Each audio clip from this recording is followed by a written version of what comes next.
Baik, shalom Bapak Ibu yang diberkati Tuhan, kita jumpa kembali dalam FWF Osaka, Firman Musa Fellowship obrolan santai keluarga Allah. Malam hari ini kita akan bersama-sama belajar firman Tuhan yang akan dibawakan oleh hambanya Pastor Stano Kaleptan. Topik kita malam hari ini adalah 2 Tesalonika 1. Baik, untuk hambanya Bapak Pendeta Stano Kaleptan, waktu saya serahkan. Silahkan. Baik, terima kasih Bu Ayu. Shalom semua. Shalom. Pada malam ini saya ingin menyampaikan satu eksposisi 2 Tesalonika 1 ayat 1 sampai 12. Saya tidak membacakan tentang nats Alkitab, tetapi pada bagian tertentu saya akan bacakan. Nah, saya akan mengambil tentang latar belakang daripada 2 Tesalonika 1 ayat 1 sampai 12. Nah, kalau kita melihat tentang latar belakang 2 Tesalonika 1 ayat 1 sampai 12, maka kita bisa melihat dengan jelas satu pelayanan misi dari Rasul Paulus di dalam Kisah Rasul 16 dan 17. Nah, dalam rangkuman pelayanan Paulus di Tesalonika dalam misi yang pertama itu sangat berdampak, ya. Dia tidak hanya berada di sinagoga 3 minggu, tetapi dalam waktu yang cukup lama. Tetapi pada misi yang kedua, bagaimana Rasul Paulus berangkat dari Filipi ke Tesalonika setelah mengalami sebuah peristiwa yang sangat menyakitkan. Dia dipukuli secara tidak sah dan dimasukkan ke dalam penjara karena tuduhan palsu yang akhirnya meninggalkan kota itu. Lalu dia berusaha untuk kembali ke Tesalonika, namun dihalangi oleh kuasa jahat. Ya, di dalam Kisah Rasul 16-23. Dan Paulus sangat prihatin terhadap gereja di Tesalonika, ya, yang selama ini terabaikan, ya. Dan di sisi lain, jemaat Tesalonika ini adalah jemaat yang baru. Dan ingin sekali dia bersama-sama dengan jemaat di Tesalonika di tengah penganiayaan dan penindasan. Nah, seiring berjalannya waktu, tidak ada komunikasi antara Paulus dengan jemaat di Tesalonika sampai Timotius tiba. Dan tentunya ini sangat memberikan kekhawatiran kepada Paulus. Apakah dia bisa bertahan? Mereka bisa bertahan dengan keyakinan yang baru tanpa dia? Atau seseorang yang bisa membimbing dia? Nah, surat 2 Tesalonika ini ditulis untuk menenangkan hati orang-orang percaya di Tesalonika. Kasih sayang Rasul Paulus itu begitu besar kepada mereka dengan pemikiran dan terus-menerus dia berdoa. Tetapi satu hal, keyakinan dari Rasul Paulus tentang firman yang telah disampaikan itu tidak pernah sia-sia. Bahkan mereka mengalami pertumbuhan iman di dalam iman yang teguh, di dalam kasih yang saling mengasihi, dan pengharapan kepada Kristus. Nah, di dalam pembahasan 2 Tesalonika 1 ayat 1 sampai 12 ini dibagi menjadi 3 bagian, yaitu tentang greeting, salam yang disampaikan oleh Rasul Paulus. Yang kedua, ucapan syukur di dalam ayat 3 dan 4, dan penghakiman, nasihat ketika Tuhan Yesus datang untuk kali kedua. Nasihat kepada jemaat Tesalonika untuk mempertahankan keteguhan iman mereka di tengah penganiayaan dan penindasan. 2 Tesalonika 1 ayat 1 dan 2. Dari Paulus, Silvanus, dan Timotius. Kepada jemaat orang-orang Tesalonika di dalam Allah Bapa kita dan di dalam Tuhan Yesus Kristus. Kasih karunia dan damai sejahtera daripada Allah Bapa kita dan dari Tuhan Yesus Kristus menyertai kamu.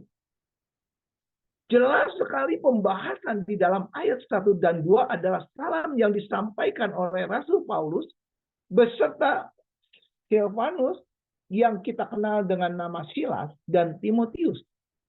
Nah, Silas di dalam Kisah Rasul, dia bersama-sama dengan Yudas yang disebut dengan Barsabas di dalam Kisah Rasul 15 ayat 22. Itu diutus oleh Dewan Yerusalem untuk menemani Rasul Paulus dan Barnabas kembali ke Antiokhia untuk memberikan kesaksian tentang keputusan dewan mengenai sunat dan keselamatan.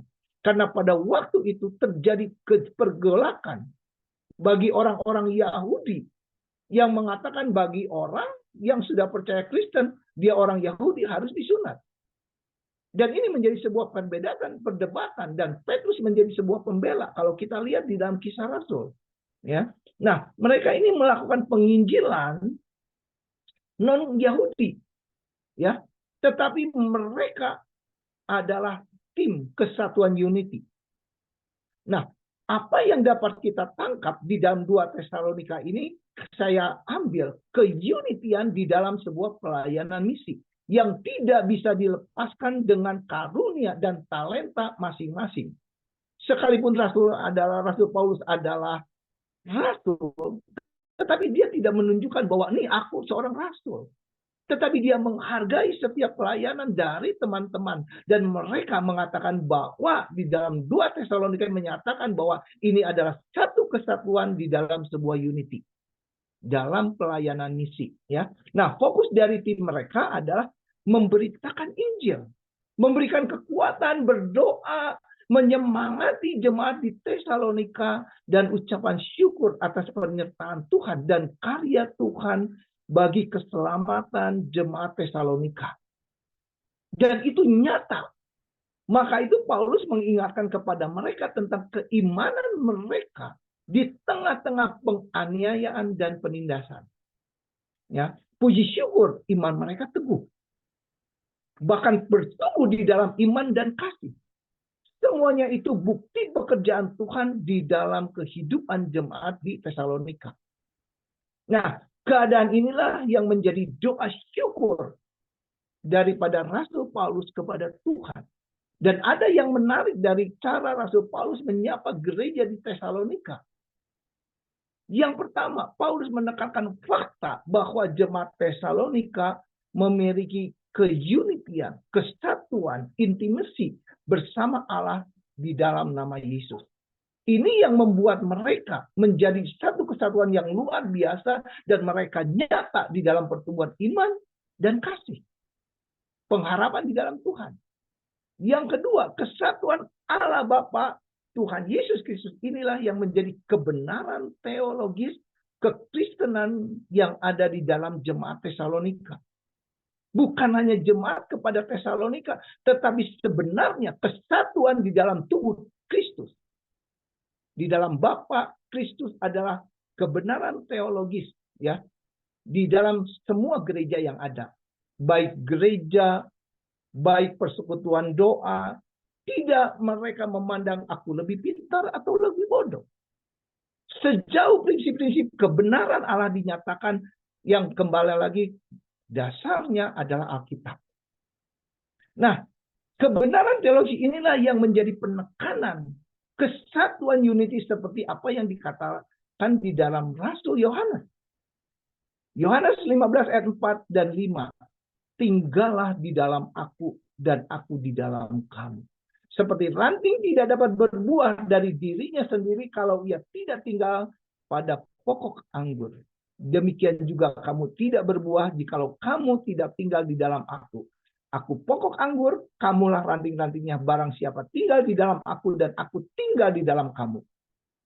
Barang siapa tinggal di dalam aku dan aku di dalam kamu, ia akan berbuah banyak sebab di luar aku, kamu tidak dapat berbuah apa-apa. Inilah teologisnya. Apa yang disampaikan oleh Rasul Paulus tentang satu kesatuan. Maka itu mereka bisa bertumbuh di dalam iman dan di dalam kasih. Yang kedua, berdoa di dalam kesatuan. Yohanes 17, 20. Dan aku berdoa bukan untuk mereka saja, tetapi juga untuk orang-orang yang percaya kepadaku melalui kesaksian mereka. Supaya mereka semua menjadi satu sama seperti engkau, ya Bapa, di dalam aku dan aku di dalam engkau. Aku berdoa supaya mereka di dalam kita, supaya dunia percaya bahwa engkaulah yang mengutus aku. Kemudian yang engkau berikan kepadaku, kemuliaan yang engkau berikan kepadaku, telah kuberikan kepada mereka supaya mereka menjadi satu sama seperti kita adalah satu.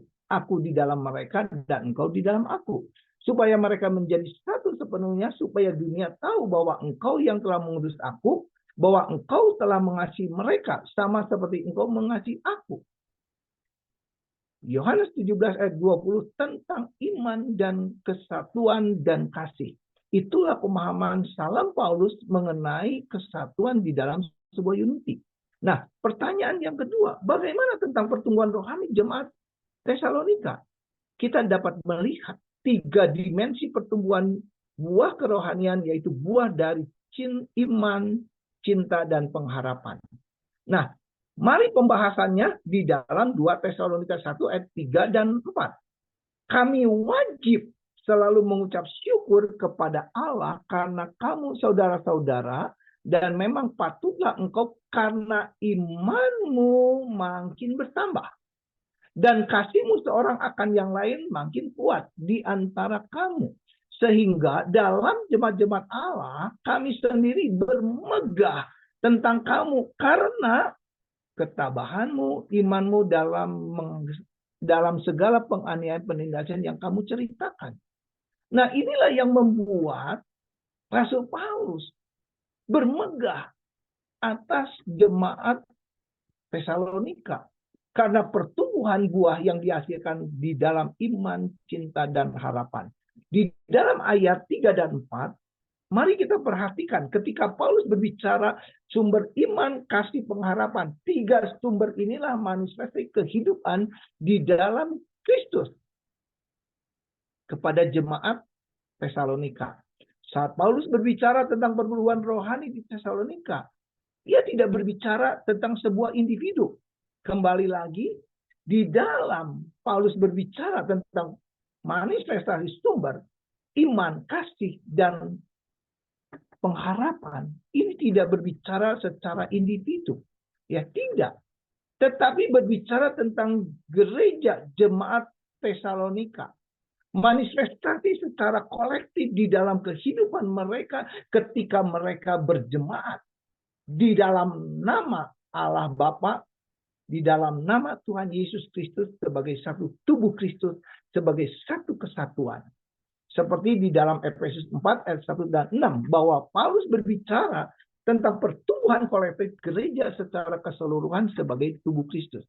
Nah, hal inilah yang menjadi penekanan di dalam kesatuan tubuh Kristus dan kesetaraan setiap anggota.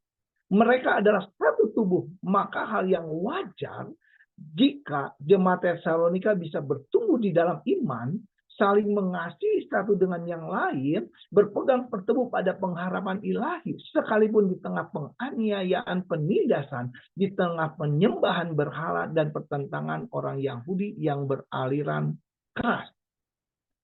Jadi gereja bisa bertumbuh jikalau mereka mempunyai satu kesatuan hati. Maka saya percaya akan terjadi pertumbuhan iman yang kuat, kasih, nyata, dan pengharapan di dalam Kristus.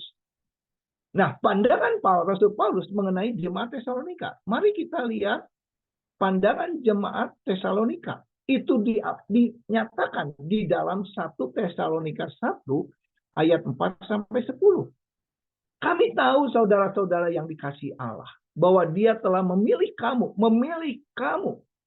Sebab Injil yang kami beritakan kepadamu tidak hanya dengan kata-kata saja, tetapi dengan kekuatan di dalam Roh Kudus dan dengan keyakinan yang dalam, ya.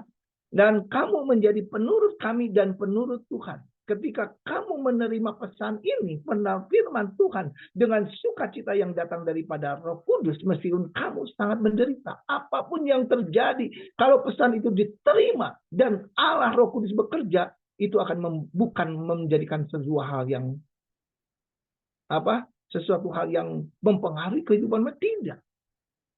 Ya, oleh karena itu kamu menjadi teladan bagi semua orang yang percaya di dalam Makedonia dan Akaya. Jemaat Tesalonika ini menjadi sebuah teladan, ya. Sebab dari pemberitaan Tuhan tidak hanya bergema di Makedonia dan Akaya, tetapi di seluruh tempat berita tentang imanmu kepada Allah sudah tersebar. Wow, luar biasa. Menjadi sebuah kesaksian. Sehingga kamu tidak perlu mengatakan apapun juga. Karena orang-orang dimanapun melaporkan bagaimana Anda menyambut kami dan bagaimana Anda berpaling kepada Allah dari berhala-berhala untuk melayani Allah yang hidup dan benar. Dan untuk menantikan putranya dari surga dibangkitkannya daripada orang mati, Yesus pembebas kami dari murka yang akan datang.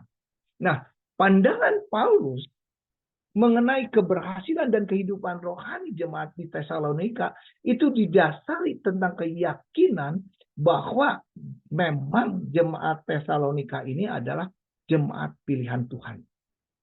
Di dalam ayat 4. Ya. Allah melakukan pekerjaan itu dan Allah sendiri melalui Roh Kudus.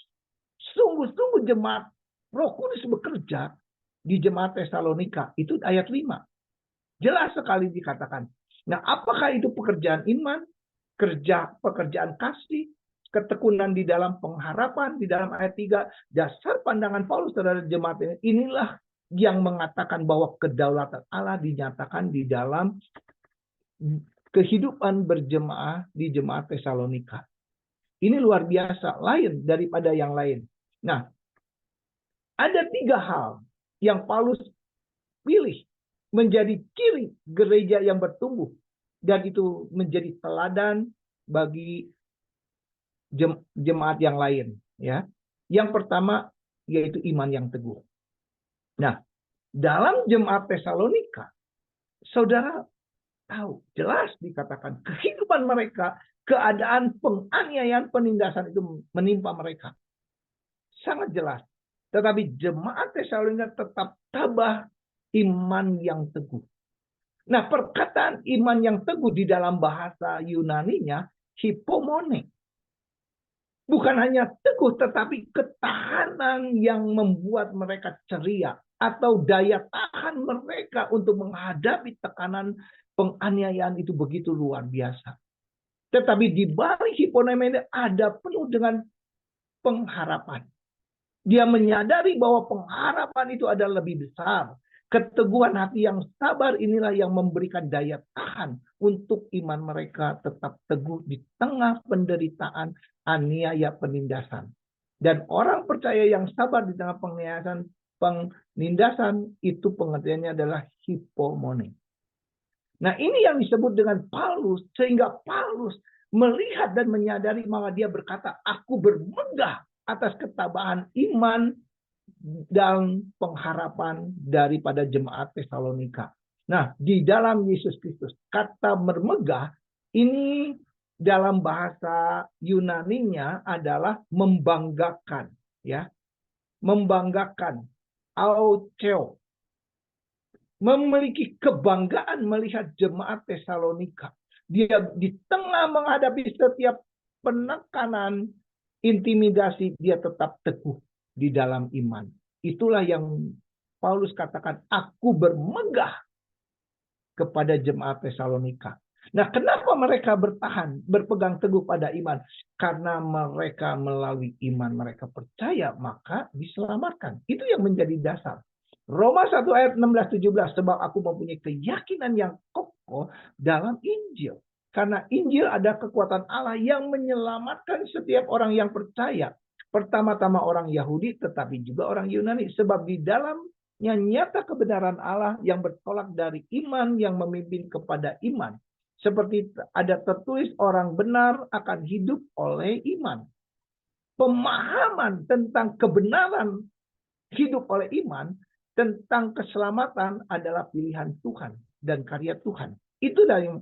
Dan Efesus 2 ayat 8 dikatakan, sebab kasih karunia kamu diselamatkan oleh iman.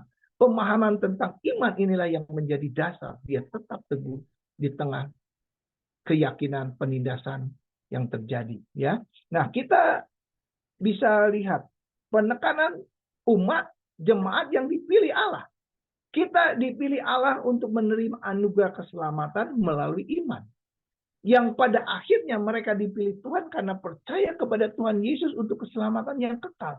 Sekalipun mereka menderita, mereka menerima pesan sukacita yang datang daripada Roh Kudus. Seperti Pendeta Wilson tadi canangkan. Aku sakit, aku tidak bisa bangun. Tetapi ketika aku bisa duduk mendengarkan firman Tuhan, aku ada sukacita, aku bisa belajar, hilang segala sesuatu. Itulah kekuatan daripada Roh Kudus. Ya, sebab akan hal itu aku yakin sepenuhnya Dia yang memulai pekerjaan baik di antara kamu akan meneruskannya pada sampai akhir pada hari Kristus Yesus. Adanya pengharapan sampai akhir kehidupannya.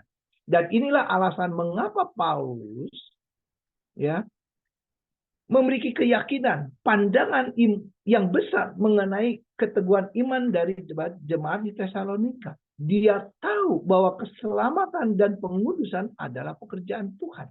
Sehingga Paulus memuji dan mengucap syukur karena kamu adalah layak untuk menjadi teladan.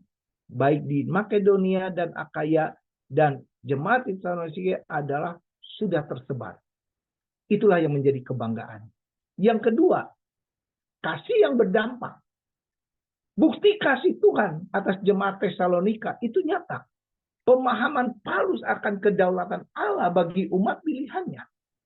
Jadi memang benar apa yang dikatakan di dalam ayat 5. Tuhan memilih umatnya secara luar biasa. Paulus begitu memahami akan keyakinan bahwa jemaat Tesalonika adalah umat pilihannya. Jemaat yang dikasihi Tuhan. Terlagi ketika jemaat melakukan apa yang benar. Melakukan apa yang dikatakan, diberitakan firman. Di dalam ayat 4. Di dalam 1 Tesalonika 4. Sehingga di dalam jemaat-jemaat Allah kami sendiri bermegah tentang kamu. Karena ketabahan dan imanmu dari segala penganiayaan yang kamu derita. Dan di dalam ayat 4 dan 10. Ia menguraikan beberapa bukti Paulus bermegah. Bangga akan kasih Tuhan kepada jemaat Tesalonika. Yang pertama adalah pembuktian keaslian dan pemberdayaan pesan Injil oleh Allah.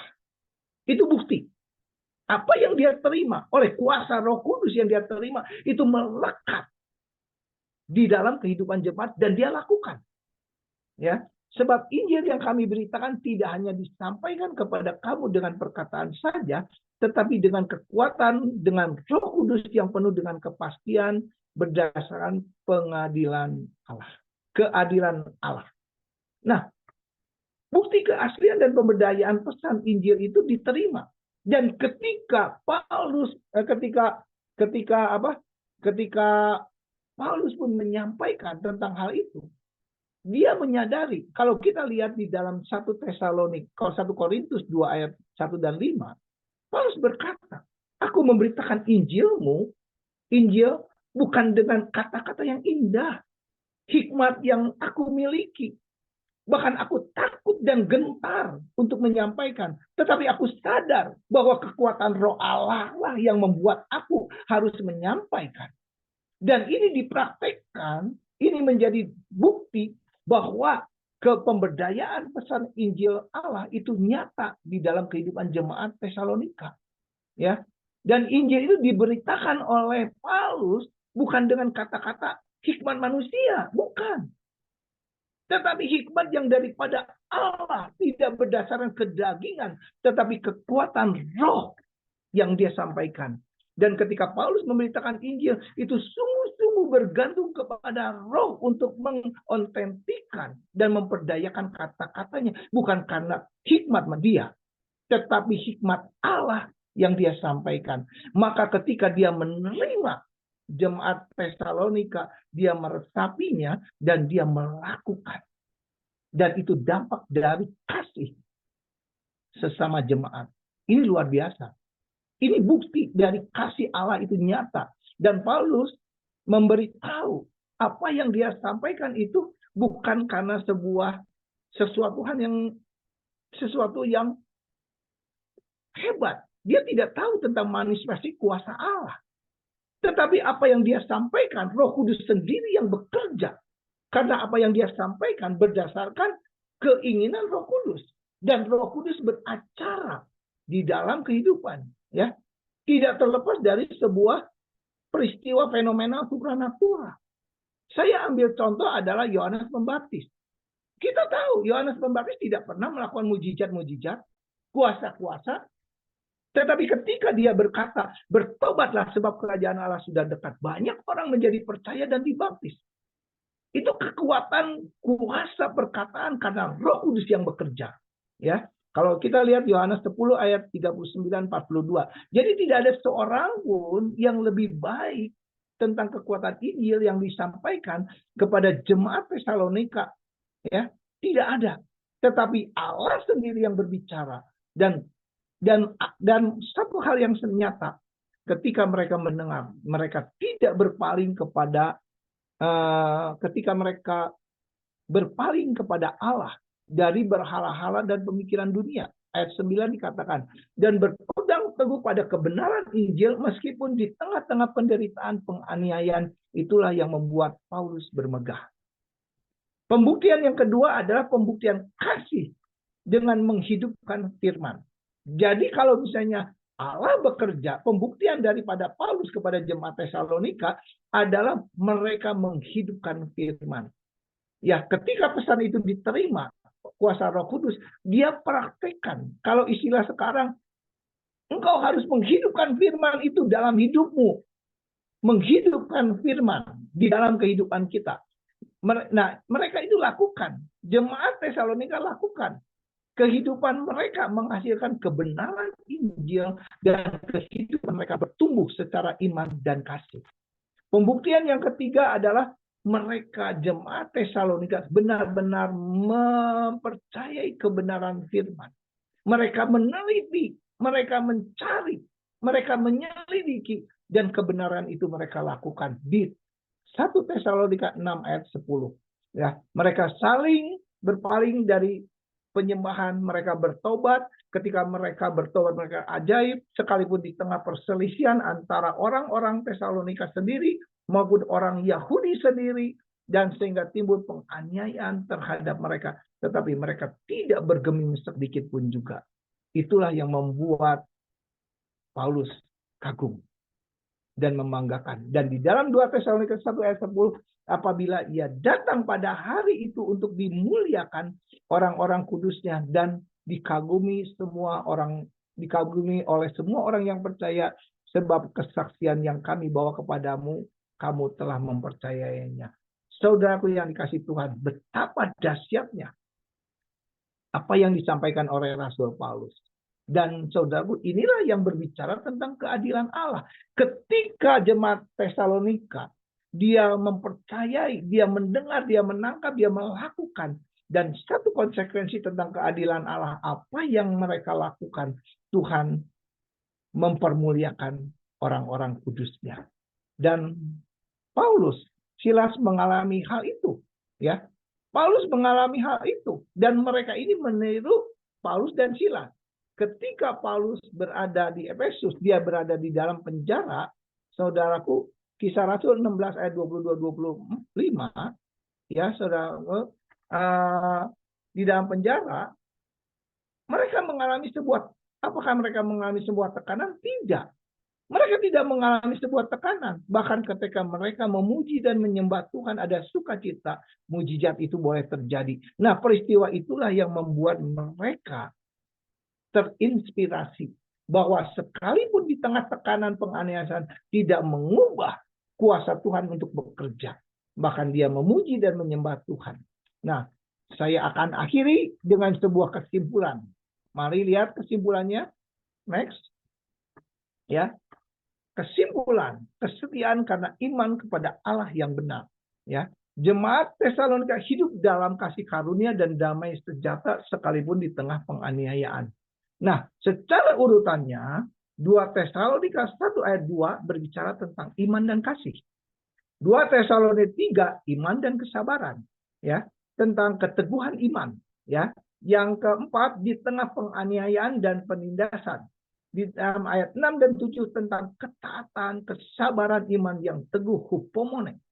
Dan di dalam ayat 8, kehadiran Tuhan dan kemuliaan kuasanya itu dinyatakan. Dan di dalam ayat 9 tersebut dimuliakan di antara orang kudus dan dikagumi untuk semua orang yang percaya. Dan di dalam ayat 11, kamu layak untuk menerima panggilan dengan kekuatannya untuk menyempurnakan kehendakmu untuk berbuat baik dan menyempurnakan segala pekerjaan imanmu. Luar biasa. Dan finally, di dalam ayat 12, kemuliaan kekagumannya di antara orang kudus bukan peristiwa yang jauh, tetapi peristiwa yang mungkin terjadi saat ini, dan nama Tuhan akan diagungkan di dalam hidup kita sebagaimana akan terjadi pada hari akhirnya dan lebih sempurna. Inilah tentang keadilan Allah. Barang siapa percaya, mempercayai dan melakukan, maka Tuhan akan mengangkat kita, mengagungkan kita dan mengangkat kita sebagai anak-anak kerajaan Allah. Bahkan memerintah pada zaman 1000 tahun nanti ketika Tuhan Yesus datang. Amin. Tuhan Yesus memberkati. Saya akan berdoa. Terima kasih Tuhan atas penyampaian firman sebagai pembelajaran kami kepada hamba-hambamu di tempat ini. Kami percaya Tuhan dalam ketidaksempurnaan tentang pembelajaran ini, tetapi kami tahu bahwa Allah turut bekerja membawakan kebaikan. Terima kasih Bapak, di dalam nama Tuhan Yesus. Berkati juga saudara-saudara kami yang tidak sempat hadir, jadikan WF ini menjadi wadah pembelajaran. Dan semua orang mulai untuk masuk di dalam persekutuan doa ini. Dalam nama Tuhan Yesus kami berdoa. Haleluya. Amin. Amin. Terima kasih. Tuhan Yesus berkati.